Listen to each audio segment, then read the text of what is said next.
This video is going to be an introduction to verifying and proving identities. We first would like to recall a couple of things to remember as we're verifying, and those are our reciprocal identities,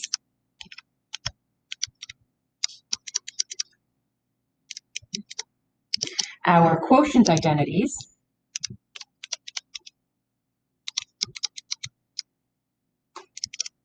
and also a little bit about our odd and even functions. In order to verify our identities, we want to make sure that the left side and the right side of our identities are the same.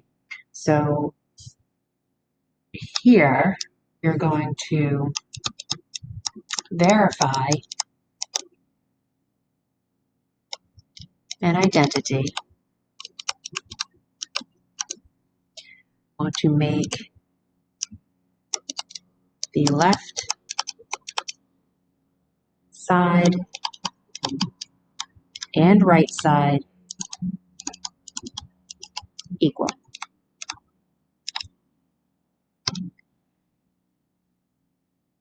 So in order to do that, we are not changing both sides. We are only going to change one side. So we're going to change one side only. Okay, we do not change both sides. So for example, we verified our sine squared plus cosine squared equals 1 in the notes in the last unit. So we're not going to do that one again. But looking at tangent squared plus 1 equals secant squared.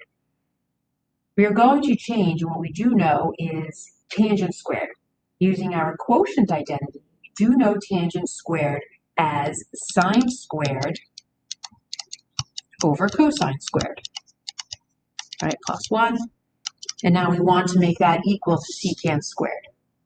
Well, our algebra tells us if you have a fraction and a whole number, which we have, in order to add them, you have to have the same common denominator. So what we're going to do is to take sine squared over cosine squared and add to it cosine squared over cosine squared.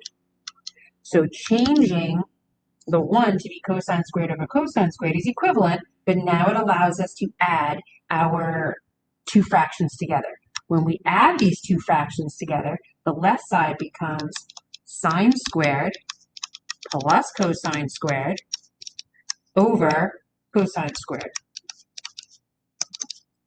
As we know from our first Pythagorean identity, what does cosine squared plus sine squared equal? And that is 1. So this becomes 1 over cosine squared theta. And does 1 over cosine squared equal secant squared theta? Absolutely it does. So what you've just done is actually prove your first another Pythagorean identity. Trying that for the next example, we have 1 plus cotangent squared equals cosecant squared. Same thing, we are going to change cotangent squared to be cosine squared theta over sine squared theta. That is the equivalent quotient identity for cotangent squared. Now this time our common denominator needs to be sine squared. And we're going to add cosine squared over sine squared.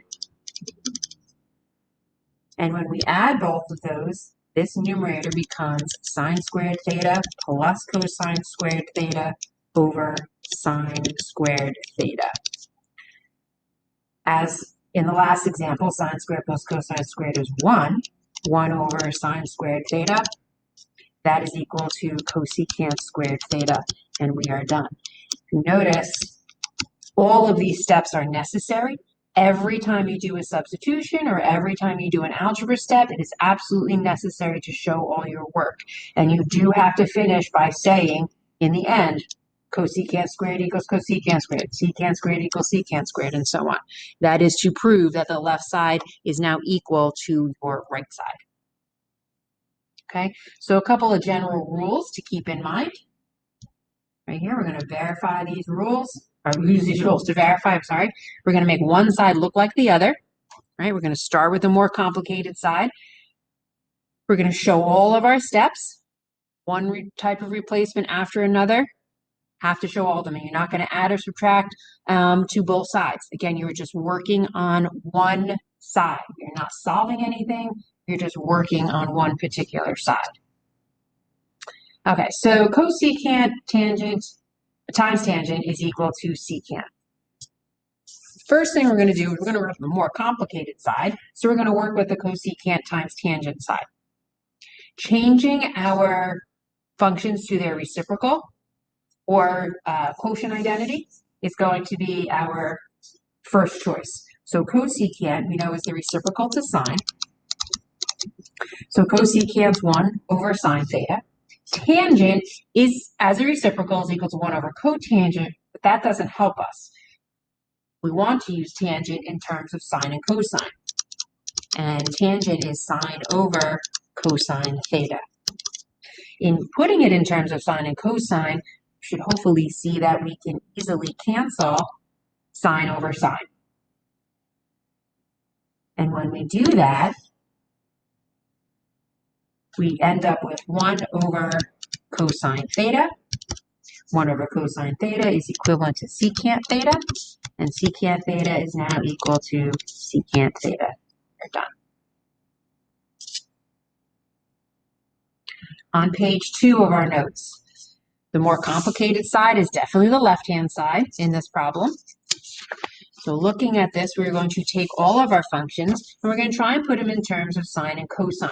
Sine and cosine are the only ones that don't have quotient identities, and then but everything can be written in terms of sine and cosine. So in this particular problem, we're going to leave sine as is. We're going to rewrite tangent in terms of sine and cosine, because putting it in terms of cotangent isn't going to help. And we're going to add to it cosine. When we multiply sine times sine over cosine, we do end up with sine squared. We're going to add to that cosine. As we did in the first examples, we want cosine to now have a common denominator with sine squared over cosine, so we can add it. So we are going to change this right-hand side to have a denominator of cosine. Put a denominator of cosine in the bottom. That means we also have to multiply the top by cosine. In doing so, we end up with sine squared over cosine plus cosine squared over cosine. Now we end up with sine squared theta plus cosine squared theta over cosine. Very similar to before, sine squared plus cosine squared is now 1. 1 over cosine theta. That is equal to secant theta, and that's equal to now secant theta. We're done.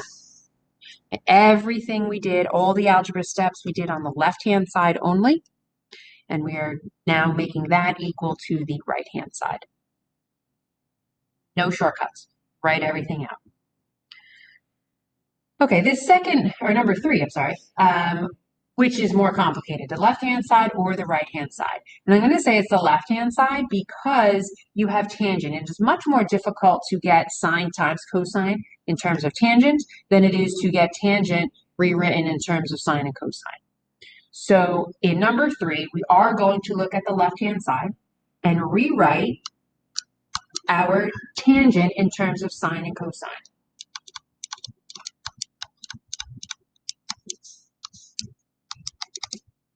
Our squared value of tangent, or what do you recognize about the square value of tangent, is that in the first part, once we've proved in the beginning what 1 plus tangent squared equaling secant squared, we can now use that. So 1 plus tangent squared is now secant squared theta. Why do we do that? Well, it avoids a fraction in a fraction, in terms of adding now a whole number and a value, which you could do. But writing in terms of secant squared, we now have just one thing. We can put that in terms of cosine. So now 2 sine theta over cosine theta is on the top. On the bottom, we have 1 over cosine squared theta. Fractions and fractions allow us to do a keep change flip. We keep the numerator, change to multiplication, flip our denominator. Keep change flip. When we keep change flip, what's nice about this is we end up canceling out the 1 cosine on the top and definitely the 1 on the bottom. So our new numerator is now 2 sine theta cosine theta. And that is exactly what we wanted to prove. We wanted to prove that we had 2 sine theta cosine theta. We're done. Okay. Moving on to number 4. Number 4, definitely the left-hand side is more complicated than the right, so we're going to start there. Cosine, we're not going to change.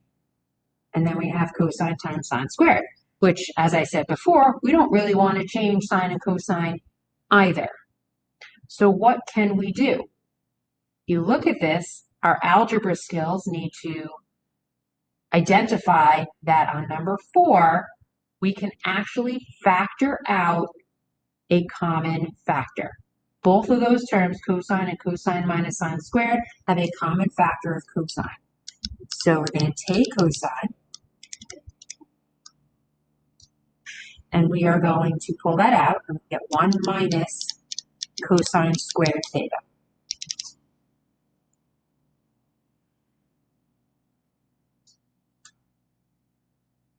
No, we don't. We go 1 minus sine squared theta. What are we doing? 1 minus sine squared theta is something that we've actually already done already. This 1 minus sine squared theta comes from sine squared plus cosine squared equals 1. If I solve for cosine squared, you end up with 1 minus sine squared. This is now equivalent to cosine squared. Okay. So we can rewrite our Pythagorean identities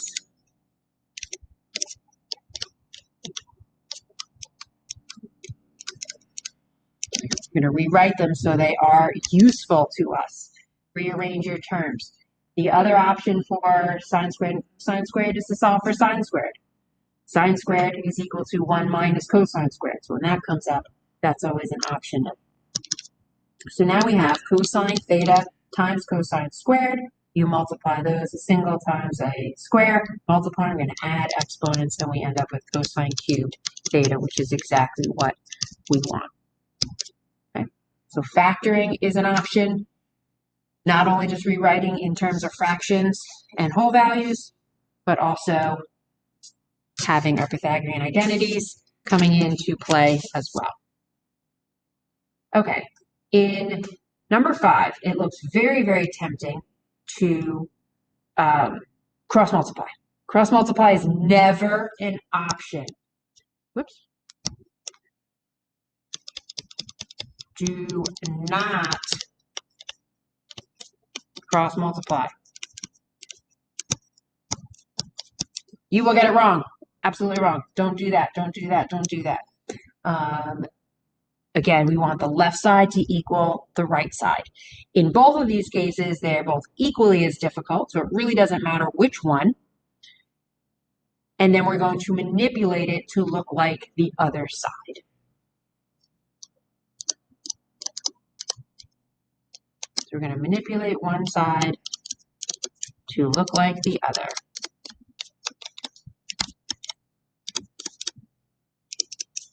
All right, so I'm going to go with the left-hand side. How do we do that? we eventually want 1 minus cosine in the top and sine in the bottom.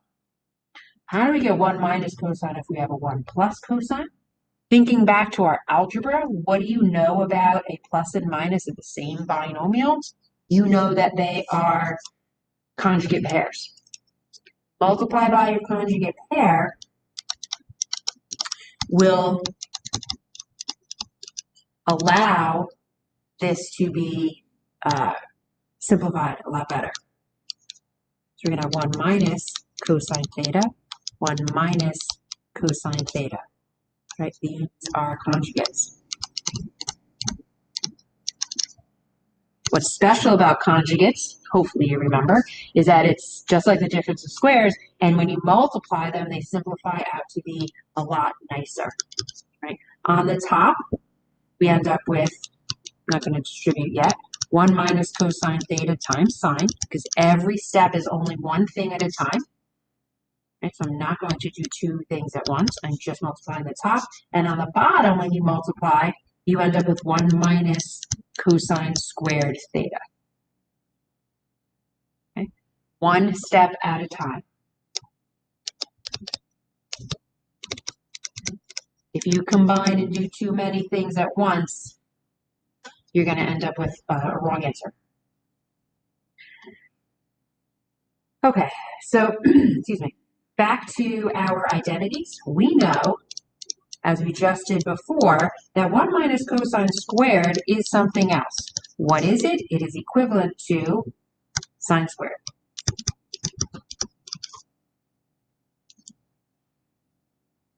Because that's equivalent to sine squared, we can now cancel out sine with sine squared. So we end up with 1 minus cosine theta over sine theta. Is that what we're looking for? Absolutely is.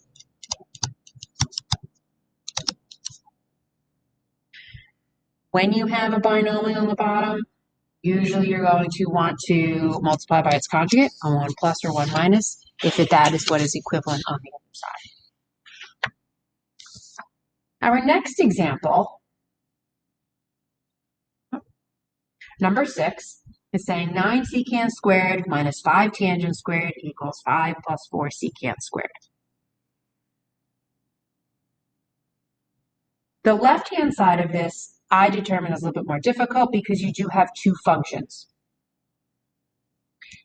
Out of these two functions, we basically want to get tangent squared in terms of secant squared. Secant squared is all by itself on the right-hand side, so we can make the left-hand side all in terms of secant squared. That's going to be our best option. And we can do that because we know our identity that tangent squared plus 1 is equal to secant squared theta. That is your identity. Using that, what does tangent squared equal? And that is secant squared minus 1. So we can write tangent squared in terms of secant. So we're going to have 9 secant squared theta minus 5 times secant squared theta minus 1. Okay. So we've taken this tangent squared and we rewrote it as secant squared minus 1.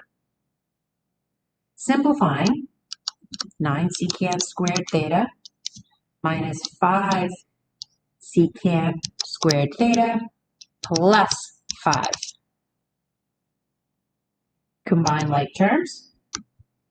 These two terms together become 4 secant squared theta. Right, they are like terms. We're going to add 5. Is that what we want? It is, but our actual answer is written opposite direction, so we are going to rewrite it. So it is exactly equal. You do have to take the extra step and rewrite it.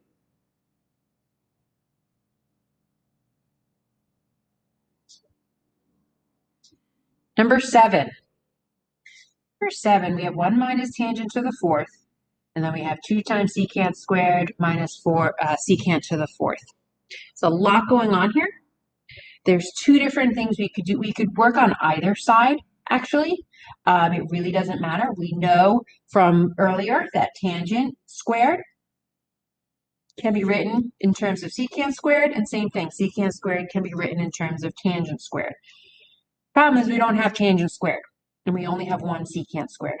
How do we make the left-hand side look like and be equivalent for tangent squared? Hopefully you recognize that as another factoring option. It is the difference of 2 squares. We break this down. This is actually 1 minus tangent squared theta times a 1 plus tangent squared theta. All of our factoring will be part of all of this. So now in here, what do we have? We know that this expression here is equivalent to secant squared theta. Okay, so far now we've changed 1 expression. Can we change more? Absolutely. We can change this tangent squared to also be secant squared minus 1. So this is 1 minus secant squared theta minus 1.